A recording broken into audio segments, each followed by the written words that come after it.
Hey everyone, I wanted to do a video on benzodiazepine, withdrawal, tolerance, and life after. Now I know there's been a number of videos out there already done on this topic, and while some of them are very good, I would like to, just add another perspective on it and hopefully just add to the amount of research out there already on this topic. Benzodiazepine was first introduced in the 60s. It works on GABA, a neurotransmitter, prescribed as a muscle relaxant, an anti-seizure medication, as a sleep aid, and of course for anti-anxiety, or as an anti-anxiety medication. And sometimes it's even prescribed for depression. So benzos pretty much became prominent in the 1990s and early 2000s, though they're less prescribed these days. Antidepressants like SSRIs are now the first line of treatment. So that's just a little bit of background. Now let's talk about tolerance versus addiction.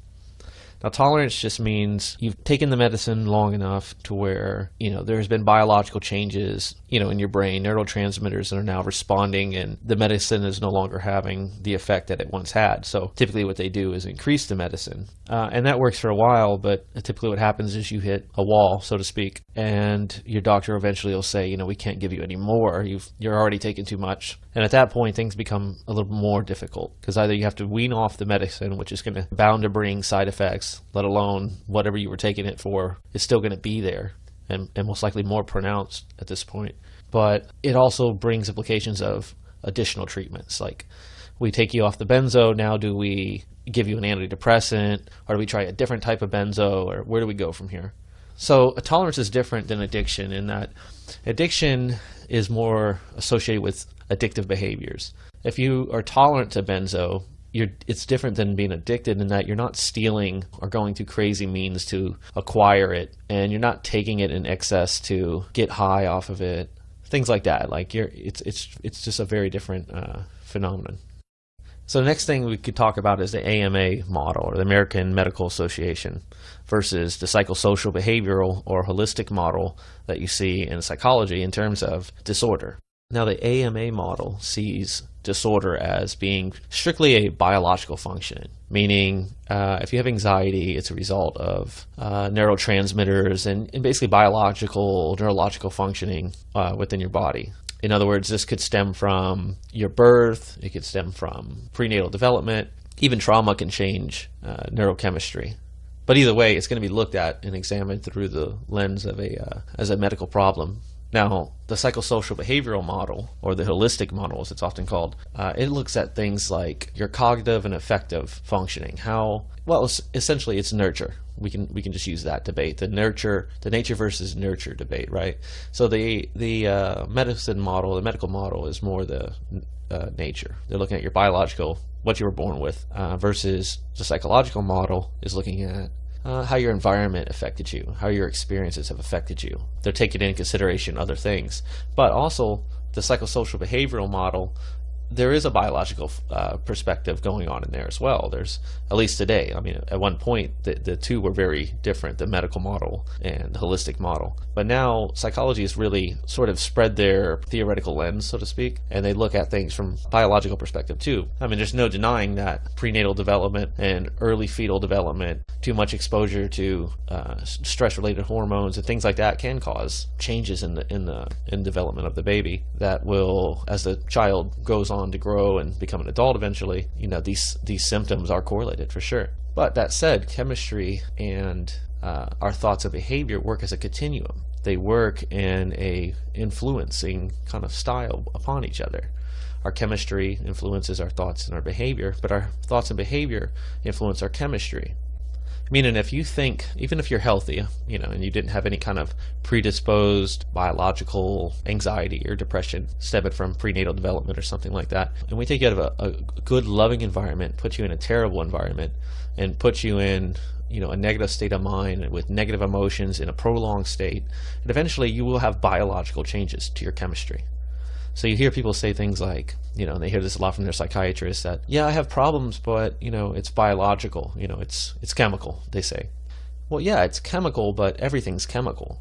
You got to look at it. First of all, we are a machine, machine's not the right word, an organism of chemistry.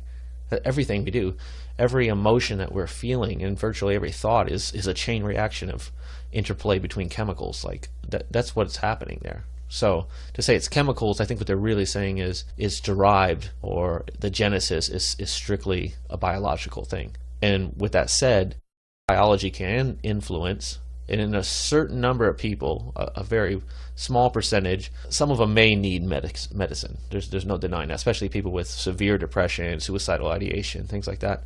But for the majority of us, we can benefit from a mix of meds and holistic, or counseling, talk therapy, behavioral changes in life, things like that, that will sort of realign this continuum in our brain into a healthier state.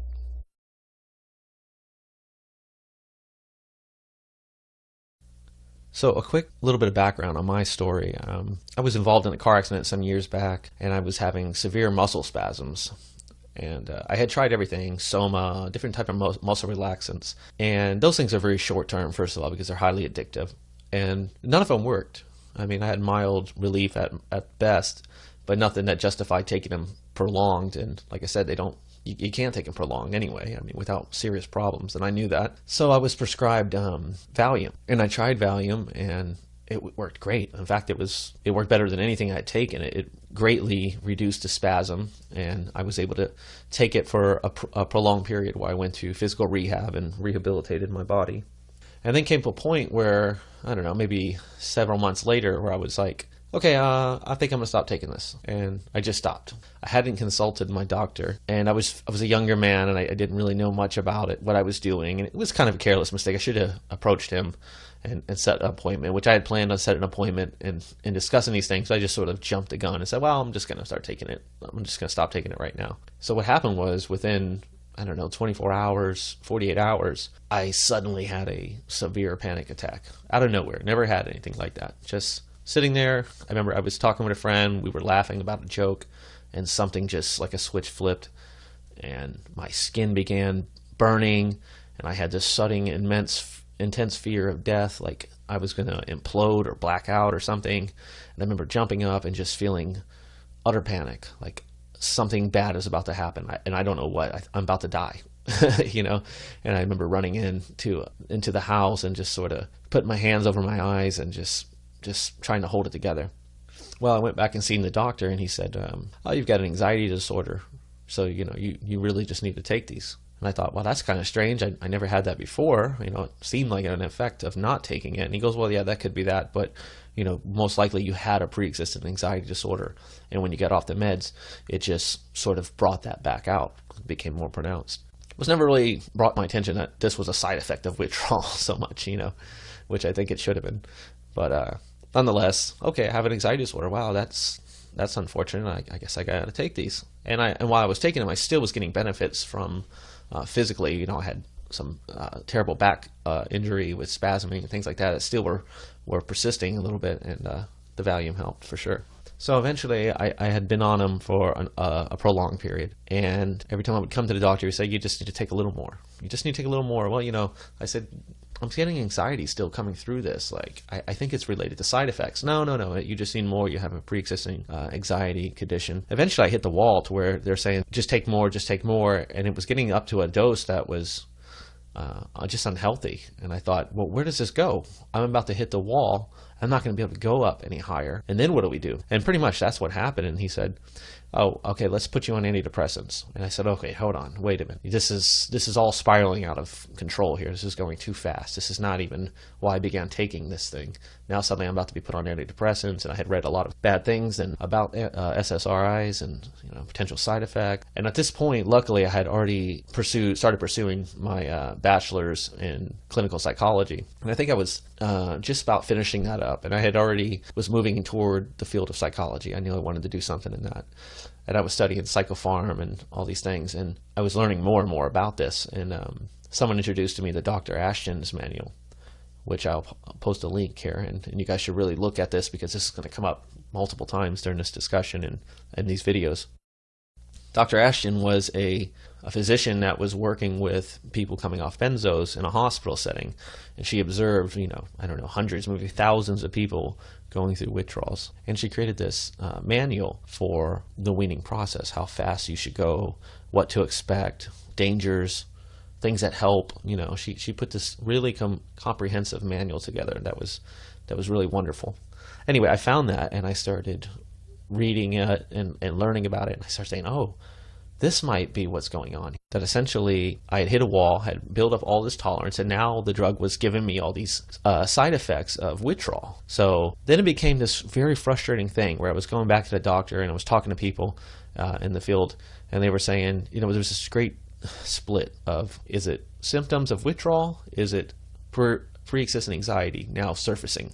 Well, the two are very different. One is pre-existing and one is a byproduct of taking this thing. The consequence of it is, if it was pre-existing, then I must keep taking a thing, or versus if it's a byproduct of this thing, then, you know, maybe there's an alternative method here. What do I do? Do I wean off? I get better? Do those side effects go away? Like most things, you know, it's like being addicted to opiates, right? And then you go to get off it and you start feeling really horrible and you start having body pains and everything, all these withdrawal symptoms. And they go, well, see, that's the pain. That's why you took it. That's the pain that was already there. But really it wasn't. And maybe there might have been some there, but the pain that you're feeling is withdrawal. So they just keep prescribing it for you. They say, well, just keep taking it. You need it. So long story short, I end up studying a lot about this. And I was going through school for psychology, and I was learning about a lot of holistic methods, you know, psychodynamic methods, cognitive behavioral therapy treatments. And I decided to I'm weaning myself off this, and I'm going to give it a period, and I'm going to follow Dr. Ashton's manual. And if I'm wrong and anxiety's still there and I can't get better, then I'll go back and I'll look at the antidepressants or, you know, whatever I need to do. But I got to give this a shot because I didn't want to be on meds. So the first thing I started doing, as directed by Dr. Ashton's manual, which luckily I was already taking Valium, is I went down and had my doctor prescribe it in smaller dosages, I think like 2 milligram tablets. That way I could start breaking things down in an easier way. Like if you have a 10 milligram tablet and you want to break that down into, you know, 1 milligram increments, it's going to be very hard to cut a 10 milligram tablet in 10 little portions. So the 2 milligram tablets were much easier. You're just breaking it in half, and if you had to break 1 milligram in half, you can have half a milligram wean. So if you wanted to wean 1 milligram per week, you could literally break that tablet in half and take a half twice that week or something to that effect. Just made it much easier. And this is all directed in Dr. Ashton's manual.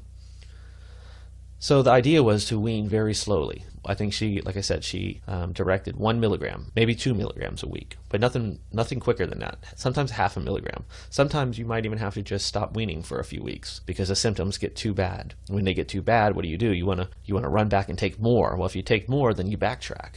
You know, you slide back down the mountain, so to speak. So it's better to just take baby steps to completely weaning versus the alternative, which was doctors are notorious for just ripping people off of their benzos within weeks, even off high dosages. They do it just enough, you know, just long enough period that you won't die of a seizure essentially, but you'll have horrible side effects, and there's almost no medications out there that even help with that. They'll try to, on top of that, they'll try to throw you on another medication like an antidepressant, which could have additional side effects. So you're going through this withdrawal side effect that's unavoidable. It's just going to happen. And now you're having new side effects from this other drug, which could help a little bit or could greatly hurt you in terms of side effects, collective side effects. So yeah, the first advice is if you're on Klonopin or Xanax, you're going to want to convert to Valium because Valium has a longer shelf life, a longer therapeutic window, and it can be broken down in smaller increments. And of course, don't do any of this, obviously. I don't think you can rewrite your prescriptions or anything like this without contacting your doctor and really getting him on board with this plan and finding out if that's what's best for you. Of course, don't do these things on your own. That could be very dangerous. You could have a seizure and literally die. Okay, so 1 to 2 milligrams per week. Further advice, avoid other alcohol and drugs like caffeine. Caffeine can really shoot you into a panic attack if you haven't figured that out yet and you're going through these things. Avoid caffeine. I know you love coffee. It's going to suck, but you got to get better, so you got to stop drinking it for a little while. Marijuana, I've heard mixed things about that. Some people say it helped them with their anxiety. Some people say it caused them instant panic attacks. There's different strands of marijuana. If you're someone who has a medical card or access to a shop where you can explore different strands that are specifically designed for treatment of different things, maybe that could help you, or with sleep, because you're going to have a host of withdrawal effects if you haven't already started weaning. I'm assuming most of the people that are listening to this have already are already in the belly of the beast right now. You're already going through withdrawals, or you're just started, or you've been going through it, or you're somewhere on this path, and I'm sure you're having panic and anxiety and sleeplessness and metallic taste in your mouth and ringing in the ears and tingles and just horrible nightmares and burning skin. It sounds like a damn poltergeist. You've been taken over, like the invasion of the body snatchers by some alien host, which is sort of what it's like, a prolonged period of being abducted, some horrible nightmare.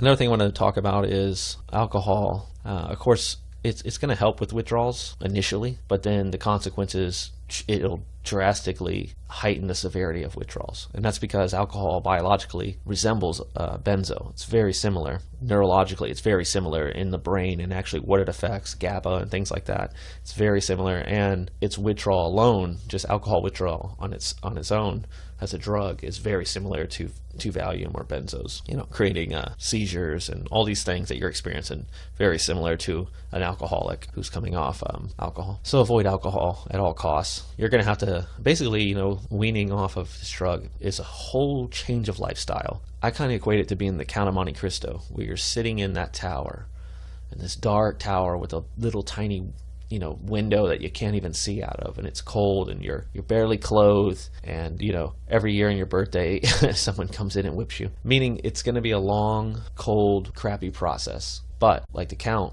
in that film, in that book, he utilized that time to sort of learn and better himself and escape in different ways, so that way when he could finally leave that dungeon, he had something, he was sort of reborn. He had a cathartic experience through that. And I think that's really important, because it's what you do with that time that's really going to be helpful to your healing and to life after benzo, because there is life after benzo, and you got to get prepared for that. So there's two modes. There's weathering the storm, which is what we're talking about, and then there's going to be redirecting your life and your lifestyle to have a life after it.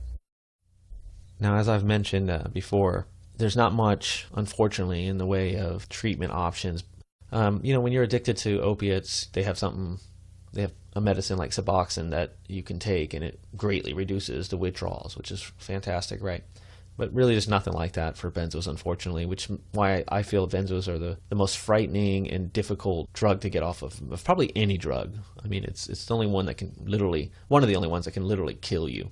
If you take a lot of heroin and you're on heroin for a long time and you start coming off it, you'll want to die, you'll feel like you're going to die, but you're not going to die. Most likely, you're not going to die weaning off heroin or being ripped off heroin cold turkey even. People they shake and they go through these horrible sickness for a couple weeks and then they come out of it. But, if you're on a high dose of Valium and suddenly you run out and you just can't take it anymore, you could literally have a seizure and die. And that's pretty scary. So, unfortunately, there are no, miracle pills to take to help reduce things. As I mentioned earlier, sometimes you can take a SSRI or something that can help with depression and those symptoms and some anxiety symptoms. But SSRIs can carry their own sense of side effects. And when you're going through a lot of benzo withdrawal, which in itself is its own thing, it's a little frightening to jump onto something new. And you may not even need something new, but you may, at least for a short period of time, until you level out your chemistry and things. So don't be afraid to explore it. But I think if you're, of course, speak to your doctor about all of this. I mean, I'm not a physician. Consult your doctor about this and do your own research for sure. So let's talk more about treatment, okay? So there isn't a miracle pill out there going to reduce all your symptoms, but there are a number of other things you can do and other methods that can help with symptom management, withdrawal management, and promote a healthier state of mind and more balance in your life, which is going to help the process, right? So one thing is cognitive behavioral therapy. This is huge. If you can afford therapy, I really strongly advise you to seek out a cognitive behavioral therapist, because there's a lot of funny things that happen when you're very stressed out, very depressed, and very anxious. Those things reframe literally your entire perception of everything. And what I mean by that is whenever there's something that's ambiguous, whenever you have to fill in the blank on something, interpret something, there's this sort of an innate psychological function that we all have where we have to fill in that blank. So someone looks at you in a crowd and you're not sure, what was that look? How did they mean that look? Well, if you're not suffering stress and anxiety and depression, you just go, I don't know what that look was. But if you are, you jump to the worst. You go, if you're depressed, you go, oh, that person's looking at me like I'm an asshole. That person hates me. Look how he looked at me, like I was disgusting. That person's judging me. And if you're anxious, you go, I think that person wants to kill me. You start catastrophizing, or you insert a negative film to everything. And while that seems maybe a little funny at first, when you start doing that to everything, it starts repainting everything you see in your life. And it starts becoming, again, a continuum where it programs all your thoughts to be negative, and your thoughts become negative behaviors and negative feelings. And those feelings are prolonged and, feed back into the anxiety that you're feeling from weaning. And that in return continues to feed the thoughts, and that continues to change the chemistry for the worst. So if you're clever and you're intelligent and you understand this, you can see it. You can spot it out, and you get better at spotting it out, and you can realize that's an illusion. Again, going back to like the body snatchers, that's the host, that's the virus in me doing that. Ignore that. And that's what cognitive behavioral therapy essentially, at least in some aspects, does for you with a therapist. Or even if you can't afford a therapist, I encourage you to learn some of these techniques. There's resources on the internet, and just start to implement those, because that's what really helped me. I couldn't afford therapy or anything, but I was fortunate enough that during this period when I was weaning off benzos, I was already studying psychology, and I was studying cognitive behavioral therapy and things. And I just started implementing these things in my life. I started going, oh my God, I can see these. This is a real phenomenon. I'm doing that right there. I'm negatively imprinting things, and I'm catastrophizing. And one of the things we do, catastrophizing, is as we're weaning, we just start thinking the most worst, negative, dreadful things. Like, I'm never going to get off this. My chemistry is never going to be normal. I'll never be able to work again. I may have to drop out of school, or my relationships are going to suffer. My husband, my wife, my spouse is going to leave me. You start, I won't be able to be there for my child. What is my life going to be like? And you start sinking down the hole at that point. And really what you just need to do is, kind of going back to the metaphor of a hurricane, waiting out a hurricane, just realize the hurricane doesn't stay there. He may stay there for a little bit of time, and it may seem devastating, but eventually it continues on. And life after benzo is the same thing, and the whole experience of weaning is a very similar phenomenon. You have to remind yourself that. You have to be, if you can't have people around you that's positive enough to tell you that, or you can't have a counselor to tell you that every week, write it down, because it's so easy to quickly get off track and lose sight of that. And you need a lot of self-reaffirming. There's also psychodynamic counseling, which may benefit you. They also help with symptoms and things like that. But the psychodynamic stuff is interesting because a lot of us have anxiety from other environmental factors and influences, like maybe you had trauma as a child, or you had a relationship, or you went through something. There's some kind of thing, or maybe there's something in your personality and in the way you were developing during a critical period in your life that you kind of your personality grew a little crooked because of certain factors. And while we like to say we are the best people to know ourselves and to treat ourselves, and to a degree that's certainly true, we're also the last people to see things in ourselves and our flaws, because our personality has a set of defense mechanisms that are essentially like blinders. They turn us on to they try to protect our feelings by blinding us to things about us that we'd rather not see. And it's kind of like considerately killing us, it's considerately harming us with the best intentions, but at the same time it's hurting us at the same time. It's kind of a bad relationship, So having an outside perspective, someone that's trained with a real sense of science, or a sense of philosophy of how to get through and experience those things, and help us process them and whatnot, can really be healing and transformative for us in a long, like transformative your whole life. Not just it helped me while I was going through this thing, but it transformed everything in my life, because this thing was causing me not to make meaningful relationships, or whatever your pattern was, And this stuff can be healed. It really can be healed. It's you're not just a victim of what happened to you. You can heal. It ain't going to happen overnight. And this is where I have a little bit of an issue with psychiatry, and the aspect of it only being a symptoms treatment method, Because, okay, say you go through a painful divorce, and you sink into a depression, and we give you a pill that'll help with the serotonin, and we can help you feel a little bit better, but it didn't affect what you went through, right? Now the hope is that you'll just start feeling better and you'll just move on. But if you don't process that, if you don't come to terms with what happened, or maybe you didn't get out of the marriage, maybe you're just terribly sad about the marriage, if you don't change those, find a way to process it, or change the environment, or make some kind of meaningful change in your life, all you're doing is putting a Band-Aid over a wound that's never going to really heal. So really, and that's not condemning psychiatry, I'm just saying it works best in a lot of cases, most cases probably, when you have a mixed methods approach, meaning you address the biological things, but you also address the psychosocial and behavioral components of these problems too, you know.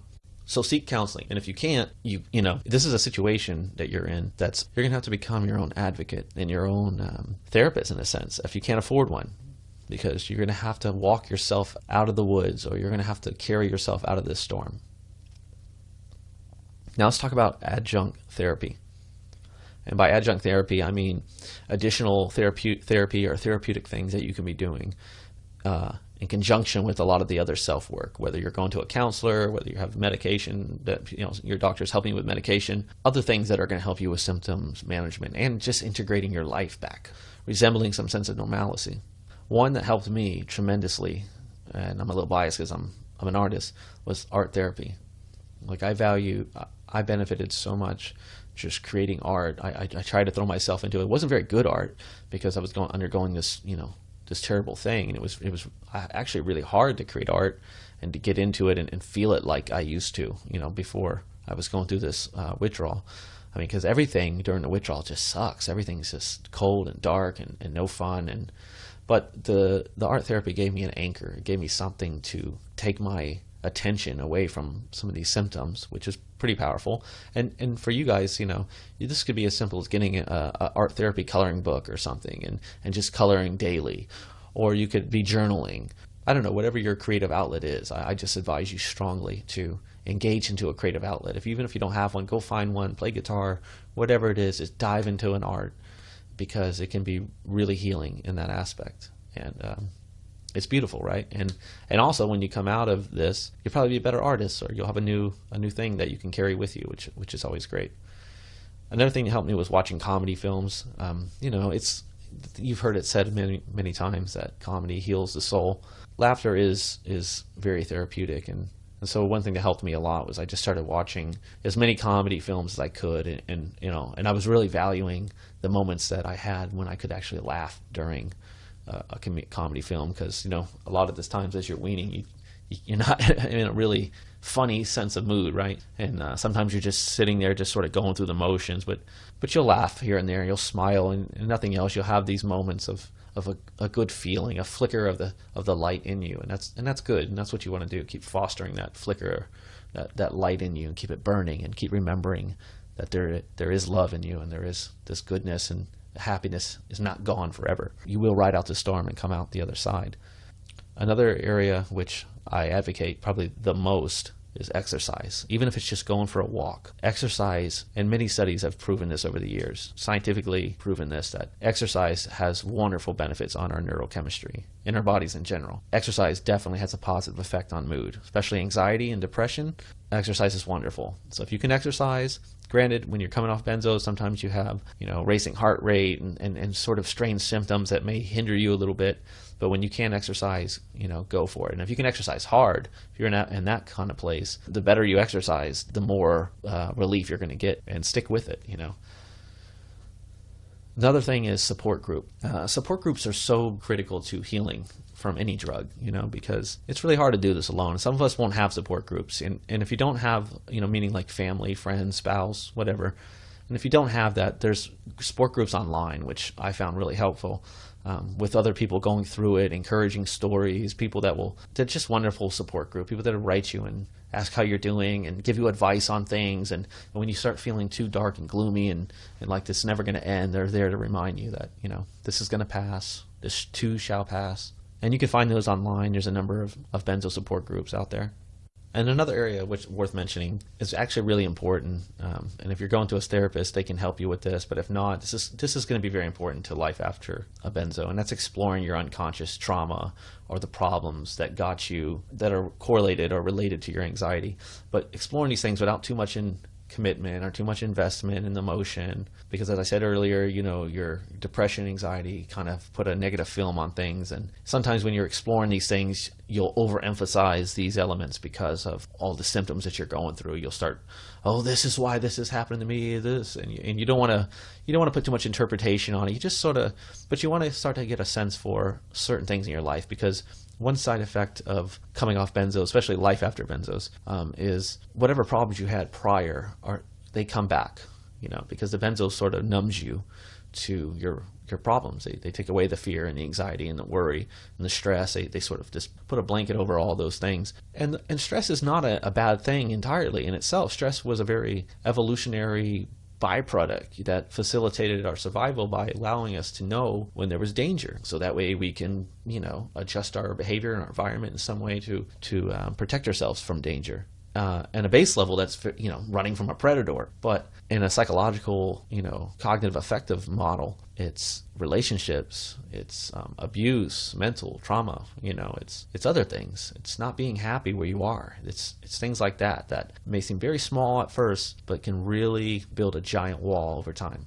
So my advice is to sort of, and this can be helpful when you're journaling, get an idea of these things and just sort of know they're out there. Like you're in the middle of a storm and you're trying to identify these things, but you're not trying to play, Sigmund Freud with yourself. You just want to acknowledge some of these things that you might have to work with later. And if you can do some personal work in the meantime, maybe you have some personal revelations that are transformative and healing for you, hey, that's great. But again, my advice is whatever you do, don't get too serious involved in it because you can really trip yourself up during your healing process. And right now, you're just healing. You're just healing symptom-wise. You're not here to play advanced psychotherapy on all these deeper traumatic issues that you might have gone through. This is not the time for that, okay? This is not the time for that. But it is a time to be aware of those things and make a note, this is what we're going to come back to in the future. Uplifting music, okay? I listen to a lot of music, and the instinct when you're going through depression, anxiety, and things like that is like you start gravitating toward like sad songs and stuff, and don't do that because that'll just dig the well deeper for you. Listen to some Bob Marley, whatever it is. Put on something happy and uplifting and motivating, and it really, music's been shown to have a positive effect on chemistry too. Another is systematic desensitization, and by that I mean getting out of the house. Desensitizing to your anxiety. A lot of people, when they're coming off benzos, they develop agoraphobia. Mine got so bad that I didn't want to leave the house. At one point, I couldn't even drive my car just because I was having so much anxiety. I didn't want to be on the road. I know people that go through this and they can't even walk to their mailbox, let alone their stop sign. And at that point, then it becomes really fearful, because the idea is, great, now, I need medication. I look at it, I can't even go to my mailbox. I can't live like this. You start saying all those things, I can't live like this. But you're not going to live like this. You're going through a storm. You'll be able to come back outside and you'll go to your mailbox again, and you'll drive your car, and all these things will come back to you. But there is a phenomenon that after even you're done weaning, as I said before, that there's a continuum between chemistry and thoughts, that you can get into a cycle, a cycle here, where even after you're completely done weaning and you're all done, you still have this sort of lingering agoraphobia, meaning you can't leave your house, or just lingering social anxiety. And that's going to take some work. And that's why during the process of weaning, I'm so big on advocating doing the hard work, meaning get outside, go for walks, get out of your comfort zone. I know it's going to be hard, but it has positive effect of your healing, not just during the symptoms of things, but life after too. It's going to have a lot of tremendous healing effect. So as hard as it is, even if it's just every day you walk to the stop sign and back, do that every single day, multiple times. You have a corner store, walk to the corner store. You know what I mean? Get out of your house, go sit in nature, get out of your house first of all. Sit in nature, because again, the instinct is just to lock yourself up in a dark room and feel bad and brood and feel hopeless, and you got to change that. As hard as it is, you got to fake it to make it in this situation. And lastly, let's talk about nutrition and unhealthy lifestyles that we have to reinvent. So first, nutrition. Drink lots of water. Lemon helps with gut problems and digestive problems that I found anyway. So I drink a lot of lemon water. Water is good in general. It just flushes the system. There's no caffeine in it, no impurities. It fuels and feeds and nourishes every cell in our body. So water is good. Water is life. Drink water. Fish, omega-3s. I ate a lot of fish, a lot of salmon. You can take omega-3 tablets. That's been shown to have a ton of healthy effects on the body. And everything I'm saying, I hope you take time eventually to go and research these things if you haven't. If you're not familiar with them, go check out omega-3s and see what their effects on anxiety or the body, just general. So I recommend fish and omega-3s. Mixed vegetables. I ate a ton of vegetables. Just, again, the idea is you're going through a storm. Let's nourish the body. Let's nourish the mind. And let's turn off all the negative. That's what we're doing. We're on a vacation. We're going on a vacation during this storm. in ourselves, as silly as that sounds. So be good to yourself, eat right, drink right, sleep right, do everything right as you can. I mean, you got to walk the line here to get healthy here. Chocolate, it's pleasure food, not so much. A little bit of chocolate here and there, if it makes you feel good, right? Sometimes with too much caffeine, or excuse me, too much sugar, it can create anxiety in you and stuff. And of course, you don't want to blow up and get 500 pounds because you're depressed and you're just sitting there eating chocolate cake every day. But some soul food or some pleasure food, certainly, if it helps brighten your mood, even for a few, why not? So benzos make us unhealthy. Let's look at this final concept. Benzos make us unhealthy. As I said many times, paints a negative lens for us outside the side effects of just physical stuff that we're going through with the sleep and the anxiety and everything. But we start to become cut off from people or our loved ones. We become agitated and kind of just really difficult with people we love. And that can be a hard thing for them, because they're trying to take care of us. And it's just all these different variables that sort of go in hand to hand that sort of create an unhealthy lifestyle. And there's a chance that there was unhealthy lifestyles prior to taking benzos or before you hit the wall or started weaning off a benzo, and this is really where this experience, if you allow it, kind of going back to the Count of Monte Cristo, if you allow this experience, there can be a silver lining at the end. There can be this cathartic, life-changing, for the better experience that you come out of this with. But you've got to do the work, and you've got to fight. I mean, you're in a fight right now. This is going to be hard. It's going to take everything you have. You can come out of this stronger than you've ever been, and that's a fact. That's not positive thinking or anything. That's a damn fact. And I've read so many stories and talked to so many people that have gone through these experiences and seen so many lives transformed for the better. And as I keep telling you, there is life after benzo. Your chemistry will eventually get better. You will be happy again. Your anxiety can be controlled. I mean, all these things, but they're going to take work. If you're thinking you're just going to sit here, sweat it out, and go back to the same lifestyle as before and making no changes in diet or behavior or your thoughts or how you treat people or experiencing your, how you process your experiences in previous, earlier developmental stages in your life and things like that, you're probably not going to have much of a change, right? So it's going to take everything. It's all or nothing that we're in. So reinvent a healthier lifestyle. Make that your goal. You're going to reinvent a healthier lifestyle. Whether it's exercising, it's being more connected to your family. And a lot of this is going to come anyway. It's just going to come as a reaction to your experiences, hopefully. I mean, that's what I've been observing. A lot of people just were motivated to change. I saw a lot of lifestyle changes and a lot of dynamic life changes. People went back to college and they changed their major. They quit their job and went to pursue a new career that they realized they wanted to do the entire time. They got out of bad relationships and got into a healthier one. They healed themselves with past family that maybe they hadn't been speaking to, and there was all these changes, and they're all waiting for us, right? They're all there to be embraced. So I encourage you to embrace that without rambling too long here. That's going to take some time. You're not going to want to hear this, but it's going to take some time before you feel 100% normal. But the good news is you will come back to feeling normal with the right work and the right changes, and you weather this storm. Mark my words, you will get better. And that was the question I had more than any question. I was going through this hell of weaning. I just kept thinking, am I going to get better? Am I ever going to go back? Because it doesn't seem like it. And I was having such bad symptoms. I was searching for the answers. I kept talking to people, and depending on who you speak to, some people had successfully got off benzos and had healed and were like, I'm doing great, and you will too. And that was motivational. And then I talked to people like, I couldn't do it. I ended up getting on antidepressant. My life is spiraling out of control. Anxiety never goes away. And they go, oh my God, what is that going to be me? And you just don't know. You don't know where you're going to end up in this thing. And it's really frightening. And you're sitting there trying to weather this storm, and you're trying not to feed into these anxieties, but it's right there in the back of your mind, like, I don't know if I can endure this forever. I don't want to endure this forever. I'm here to tell you, 99% chance of not enduring this forever. You're going to get better. You're going to heal. But as I keep saying, you got to do the day work, as I call it, the homework. The work that gets you better. You're going to have to embrace in that. So it's going to take a while. It took me maybe a year after I weaned. And in fact, when I first got off, it was a weird ride, right? So at first it was like, dramatic increase of a lot of positive things. Like I felt my emotions coming back in a better, healthier way, and I was more appreciative of my life, and the anxiety went down, and I was motivated to start changing, and I changed my major in college, and like all these things were just going for me. I got back to my artwork, and that was doing really good. And then I sort of dropped off again, and all this anxiety kind of came back, and I started having sleep problems. I was like, ugh, what is this? And I felt that there was a critical point there where I had a choice. I could have worked harder and made even better lifestyle changes, better dieting, better exercising, better work on my sleep, more focus on my life, or I could have just sort of become a victim to these circumstances and then just sort of slid back. I don't know how far I would have slid back. I don't think I would have started taking something again, like a benzo for anxiety, but I could see where I would have quickly just kind of become reclusive and been fearful in my life and not embraced the things that I was motivated previously to do. Now I'm going, oh, I don't know. I don't know if I can handle that.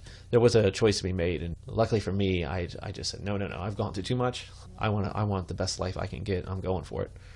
And that's really the attitude that I'm trying to encourage in you guys. If you're listening to this, when you get to that point where you're off, if you have that experience, stay strong. It's the final, again, I keep equating this to a hurricane. It's one of those, like, the hurricane passes, but there's a couple bands out there, those weather bands that still hit you, like a tropical storm band.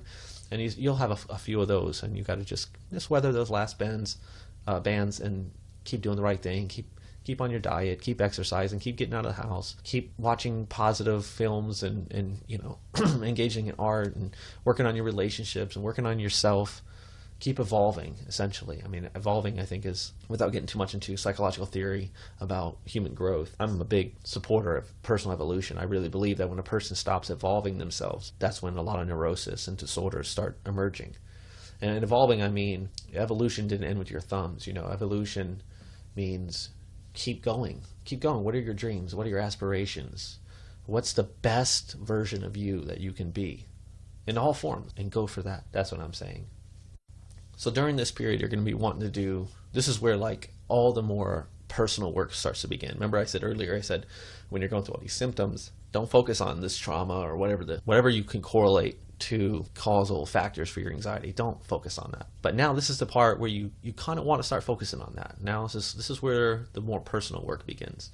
This is where you start looking at past relationships that you were involved in, things that happened to you, the way you treated people, the way people treated you, patterns in your life, behaviors, response patterns, all those type of things. And you want to start trying to find meaning in them. At this point, if you can afford counseling, I always think counseling is good. I mean, I know there's a taboo with it, like, I go to counseling, there's something really wrong with me. But no, even psychologists go to counseling, and that's a regular practice in psychology. Psychologists will go to counseling just because they see the value in having an outside perspective on their life, and they realize that they have blinders up, defense mechanisms, that there's areas in their life that they simply can't see. And they know the value of having someone on the outside who's trained specifically, not just a friend, because that could bring a whole host of problems. But having someone that doesn't know us from the outside, that can look at us objectively and give us some guidance. And if you look at a psychologist like that perspective, like being a mentor in a sense, or like Gandalf in the Lord of Rings, it's just someone that's out there that has some kind of knowledge that can be reflective to you. Like, that's pretty powerful. So why not? If you can afford it, do that. If not, then there's a lot of other ways to have to explore ourselves and our consciousness and our lives. And some of us are really good at it. Some of us are terrible at it. That's something you're not going to get around. You have to do this. So what I always tell people is weaning off benzo doesn't end when you take your last dose. It ends when you identify what's got you twisted and you address that. And that's kind of the theme of this video here, Life After Benzos. What got you twisted to begin with? Was it trauma you needed to heal with? Was it some kind of distorted self-image? Did you come from an abusive environment or abusive relationships? What is it? And how do you heal from it? These are personal, deeply personal things that we have to explore. But the one thing I can assure you is if you just turn your blinders on to these things and just think that you're just going to go walk off into the sunset and never pay attention to them, rarely do we ever heal. At least in an effectively way, in a way that's effective, by just trying to outrun our problems. I mean, there's a point where you have to address them, and there's many ways to address them, right? And also, I want to mention that it's important to remind yourself that a lot of us do have a biological disposition, meaning even after you do all this day work, so to speak, this homework, and you identify what's wrong with you and what's got you twisted, and you work on your relationships, and you get healthier and all these things. Some of us are just more anxious than others. Some of us will have just these little tics, prone to depression and things like that.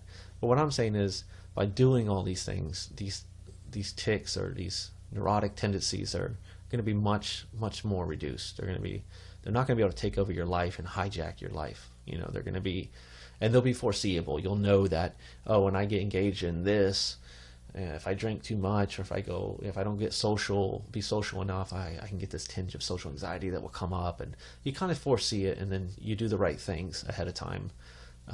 You predict the outcomes, and you make changes immediately. Just minor changes that really redirect the entire future. So if you sit in the house too long, you start getting social anxiety, then make the effort to go out, weekly, daily if you can, and just get out and be a little more social, and you keep everything balanced. That's the name of the game. And really, these things are so much more common than people realize. You're not the minority. You're not the 1% in America or in your country that suffers these things. It's overwhelming. I mean, I would say majority. Just people don't talk about it. So remember that there's a mind-body connection, that chemistry influences thoughts and behaviors, and behaviors influence chemistry, and it's a continuum. It's like the infinity symbol. It just keeps going back and forth, feeding each other. So if you have good thoughts and good behaviors, and you do the right things, and you shut out the negatives, you will slowly but surely start correcting your thoughts. Another thing I didn't mention in the other video that I probably should have, but I kind of left it out because sometimes this can be a little strange for people, and sometimes too much, is the value of Zen meditation. I had a hard time Zen meditating when I was coming off benzos, which I was great at meditating, and I thought that was going to be this great tool for helping me. And some people, it's wonderful. It changes everything for them. They learn to meditate, and it controls their symptoms, and it really can be transformative. I had a little bit of trouble with it. I don't know, every time I tried to meditate, and felt like my thoughts would just get more active. And so what I would do is sort of secondary meditation. I would focus on watching a film or something like a comedy film, or engaging in art, something that I wasn't completely no mind in a mindless state, but I was in a more focused state. But life afterwards, I think it's so important to discover yoga and Zen meditation. And I'm not saying the spiritual aspect of it, you need to go join a monastery. I'm just saying the aspect of learning to control your obsessive thoughts, and the practice of seeing and identifying which thoughts are real versus the sort of negatively influenced or negatively charged sort of illusionary thoughts. So, and that's something that sort of comes about from the practice of meditating. So look into meditating, because that's another one with exercise and that has been shown on a chemical level to bring about positive changes. So it's powerful. So before I go, I just want to say, be kind to yourself, love yourself. Chances are, when you went through that storm, or while you're going through the storm, it's really hard to see the forest from the trees, so to speak. It's hard to be kind to ourselves and to love ourselves, but engage life, live, love, laugh, realize life's a short ride. Don't let that frighten you and paralyze you with fear, but motivate you. Get out there, kick some ass, pursue your dreams. Don't be afraid to love, and utilize your resources. You got resources around you. There's signs, there's things out there trying to communicate with you, and not a metaphysical way, but there's these intricacies out there. And I think when you start engaging life and embracing life, and trying to promote a happier lifestyle, you start to get turned on to them. Like, oh, I didn't notice that. Look at that. Or I was interested in this, and then I met this person, and they happened to be interested in that, and then that door opened. Life's sort of magical in that way sometimes, without sounding like Michael Jackson about it. So go live your life. Your life's waiting to begin. Any comments or questions not covered in this discussion, drop me a line or something, and if there's enough, or I'll either write you back, or maybe I'll address them in a video. Good luck, guys. Stay strong. This too shall pass.